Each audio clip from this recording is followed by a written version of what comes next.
Трансфермаркт порталы әлемдегі ең қымбат футболшылары рейтингін жаңартты. Жаңарған тізімде Эрлинг Холланд көш бастап тұр. Норвегия ұлттық құрамасы мен Манчестер Сити командасы шабуылшысының қазіргі трансферлік құны 200 миллион евроға бағаланып отыр. Осылайша әлемдегі ең қымбат футболшы атанды.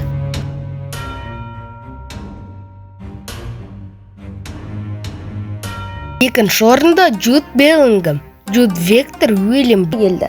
2019 жылдың 6 тамызында Ағылшын лигасы кубогында 16 жасында Портсмутпен өткен матчында негізгі команда үшін дебют жасады.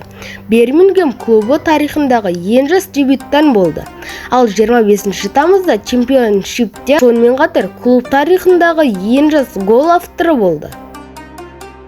Винисиус Джуниор бразилиялық футболшы Реал Мадрид клубы мен Бразилия шабуылшысы атанды.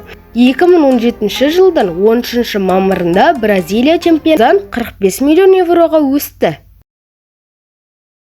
Килиан Мбаппе француз футболшысы, Реал Мадрид клубы мен Франция құрамасының шабуылшысы. Кәсіпқой карьерасын 17 жасында Монако клубында бастады. Тұңғыш рет 2015 жылы 2 желтоқсанда Франция чемпионатында Кан командасына қарсы 88 минутта Фабио Каентраның орнына алаңға шықты.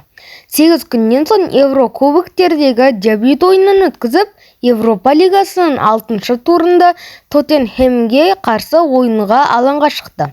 Бұл кездесуде нәтижелі пасымен көзге түсті.